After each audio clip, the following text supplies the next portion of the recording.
Good morning. How are you this morning? I told you yesterday that today we would go into where the Bible talks about the widows. We had talked about honor and respect to the elderly or older men and older women and young women and young men, how we're to do that. And we've just continued with that. And then today I want to talk about widows. And widows, of course, are to be honored. But I always find it interesting to to read in God's Word what a widow is, or how they're to be treated, or what is expected. And it's so different than how a lot of it is today and how God really wanted it to be. So we're going to read in 1 Timothy chapter 5, verses 3 through 16. And it starts out in 3 and says, honor and help. Now, honor and help those widows who are truly widowed.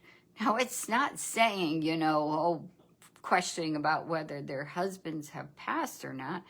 It's saying alone and without support. So when there's a widow that financially has no support, then that's who they're talking about. But if a widow has children or grandchildren who are adults, I'm reading this in the Amplified. So if a widow has children or grandchildren who are adults, see to it that these first learn to show great respect. Here's honor and respect again. To their own family, which is their duty and natural obligation. And to compensate their parents or grandparents for their upbringing. For this is acceptable and pleasing in the sight of God. Our purpose is to please God and to do things that God desires us to do. And a family should be taking care of the widow if she is in need, okay? Let's see here. Verse 5, now a woman who is really a widow and has been left entirely alone without adequate income, it says, all right, trusts in God and continues in supplications and prayers night and day. Remember when Jesus was a baby and he was taken, and I wish I could remember the woman's name that came out. And she was a widow, and night and day she stayed there in prayer and supplication. Then it goes on to say, whereas she who lives for pleasure and self-indulgence is spiritually dead, even while she still lives. Keep instructing the people to do these things as well, so that they may be blameless and beyond reproach. If anyone fails to provide for his own, and especially for those of his own family, he has denied the faith by disregarding its precepts, and is worse than an unbeliever. Some says worse than an infidel, which is an unbeliever, who fulfills his obligations in these matters. So first, our family. Think about whether there's a widow in your family. My mom was not a widow. My dad was a widower, but my mom was not a widow. A widow is to be put on the list. Now, this is what the church was supposed to do, okay? A widow is to be put on the list to receive regular assistance. It wasn't supposed to be from the government. It was supposed to be from the church. Only if she is over 60 years of age. That I find that very interesting. And why the year 60?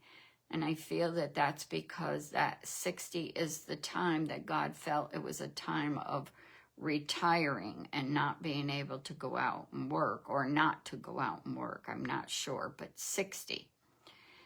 Having been the wife of one man and has a reputation for good deeds, she is eligible if she has brought up children, if she has shown hospitality to strangers, if she has washed the feet of the saints or God's people, if she has assisted the distressed, and has devoted herself to doing good in every way.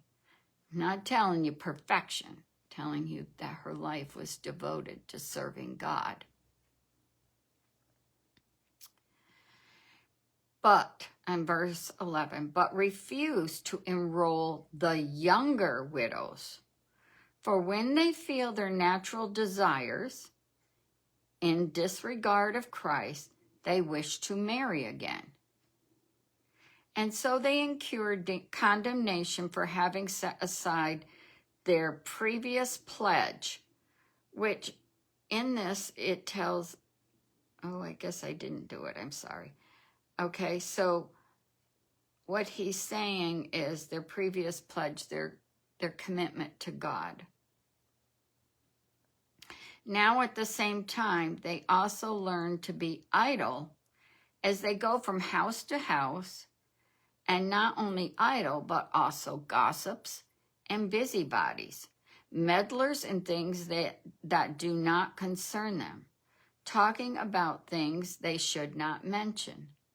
So a younger widow kind of gets bored, I guess, more, and isn't ready to settle down and give her life fully to God in prayer and petitions of prayer. And so he says, so I want younger widows to get married, have children, manage their households, and not give opponents of the faith any occasion for slander.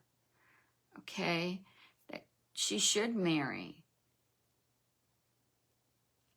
I think that sometimes women get sidetracked when we're younger, and we get involved in relationships and we don't get married, and quite honestly, we do things that are not good in the sight of God. But God's saying they should marry and that they should have children if they're still young enough to have children, so that people outside of the church cannot say slanderous things.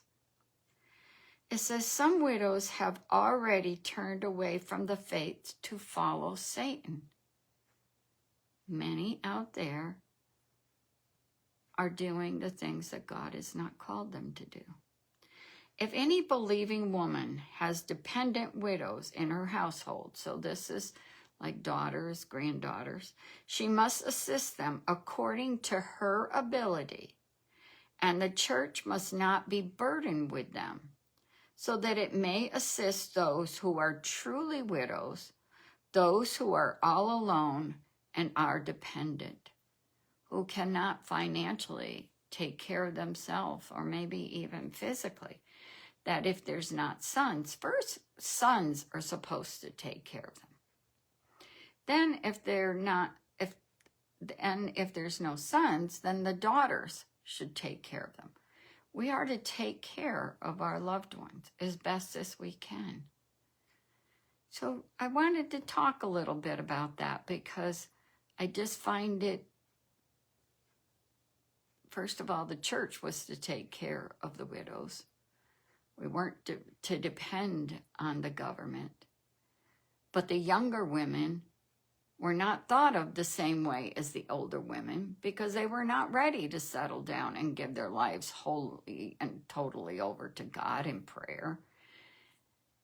I just thought it very interesting. And it's kind of carrying on again, honoring and respecting those who are older. Widows were not to be put on the list until they were at least 60 years of age and had only been married once before. I don't know if it means anything to any of you, but I just wanted to share that with you today. God bless you and have a good day.